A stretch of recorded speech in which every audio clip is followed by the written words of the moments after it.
must not forget history. You asked, were there no budgets? And that's a very good question. Year after year, we had budgets. But one of the most, should I say, painful aspect is this 19.5 billion intervention fund. What's the genesis? Between 2005 and 2006, we had those spate of accidents. And there was this Paul Dike, Air Vice Marshal Paul Dike committee that was put in place by government at that time. They recommended huge intervention fund, I think to the tune of 40 billion for a start.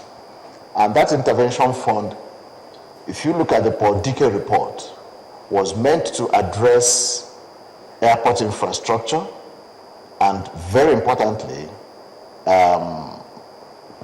safety critical infrastructure. The funds we know were given at that time. Were you working in the aviation sector then, or you were not, like me, you were not in Nigeria, so you can claim the Fifth Amendment, or what? Well, I was a director in one of the parastatals. And who was the minister then? Like I said, let's leave all that out of this discussion. Which government was in power then? Well, I've told you. Yes, I've told you the year. Yes. This thing happened 2005, 2006. This was the Obasanjo regime. It happened 2005, 2006. So this happened 2005, 2006. Okay. I think the intervention fund was released about that time. The point we are making, let's get back to focus.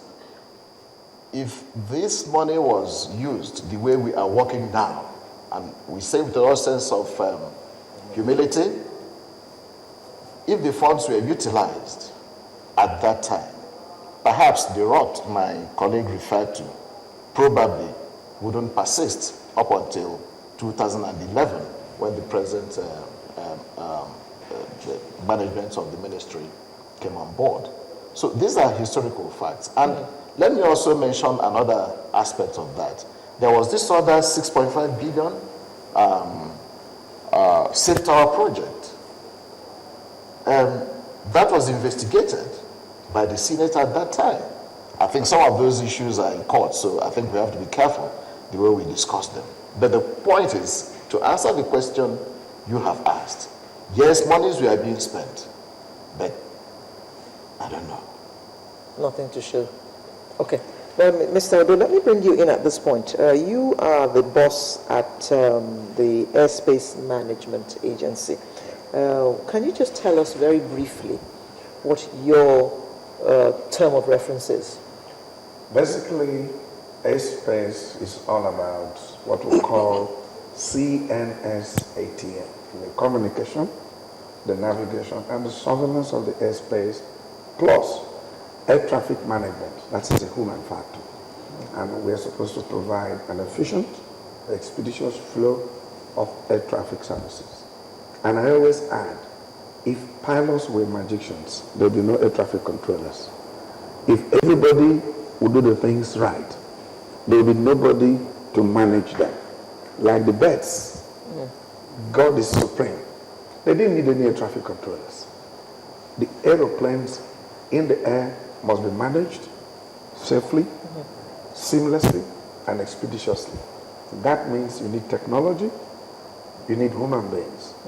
And human beings remain constant. Technology changes.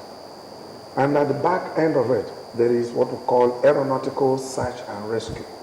We know something is going to happen, and it must be provided for. That adds to what makes the airspace safe. What is your emergency response plan in case anything happens? And in every environment, you must tell someone, in this building, where is the escape route? Under normal circumstances, there's no escape route in a building. You cannot certify that building as being safe.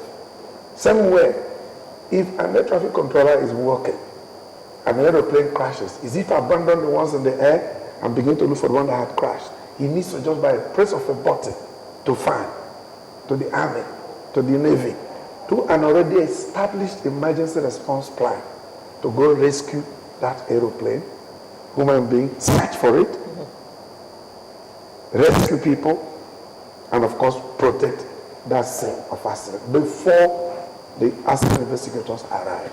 So in a nutshell, that one, like George said, is the hidden end. We don't see any passengers. No. And the other leg of it is, the Nigerian meteorology is equally buried in this safety net. He has sensors at the airport, which are relayed to me at the tower. For any pilot to start an engine, he must know the temperature from the air traffic controller.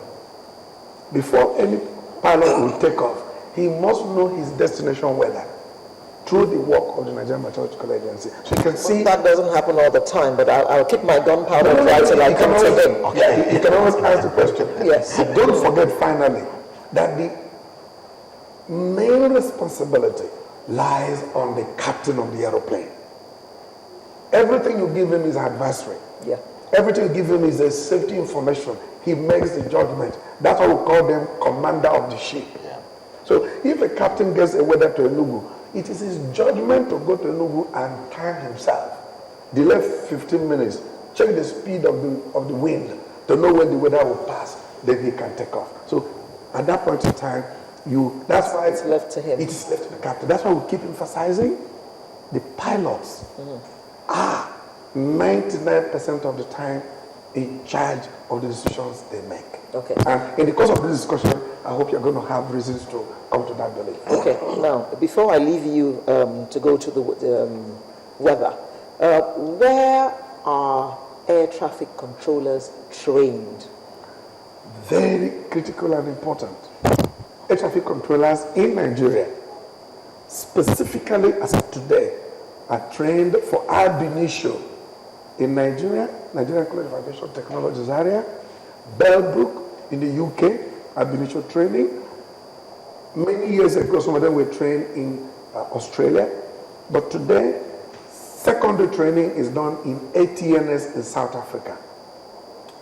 Panam training in Florida, United States, Egypt, and for what we call maybe a fellowship, a checkout system, maybe a place like Ghana, where they go to work with sister, what we call Flight Information Region, adjacent FIR, to check how we transfer flights to their own FIR. We also have exchange programs with Miami and Nigeria Republic. So, as the case may be, we have majorly, and Singapore.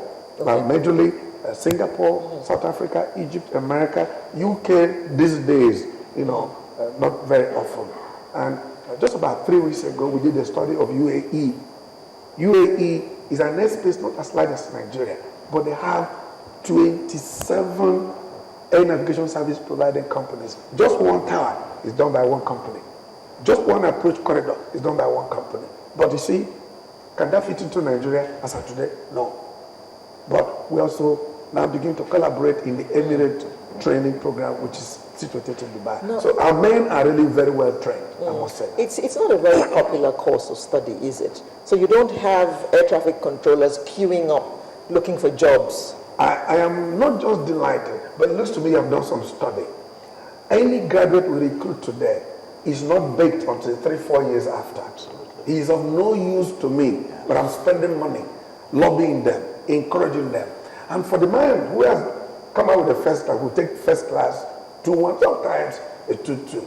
For those who are in geography, computer science, and the engineering courses. Sometimes some of the physical sciences like microbiology, they also fit in. Now the man comes, aviation is for the affluents. He didn't come to Abuja by road. He will never want to come by road. So he sees himself as a man who is come to impress the world. And for the first year, I receive everybody to a dinner once in a while. Then he goes to Zaria and is reduced to nothing. Then he comes out. ACA comes to tell him he didn't do well. By the way, pass mark is 80% for practical, 75 for written. So if you take in a class of 12, most of the time, 8 or 9 will pass. The other men, normally they are fired. But today, by deliberate policy, we try to use them in safety management system, aeronautical information service. But we have just found out also about a year ago that they come with an agitation. They are usually the petition writers. There are usually the wrong whistleblowers. I want the right whistleblowers. Tell me where I've gone wrong. I'm not going to be here forever. So if I do anything wrong,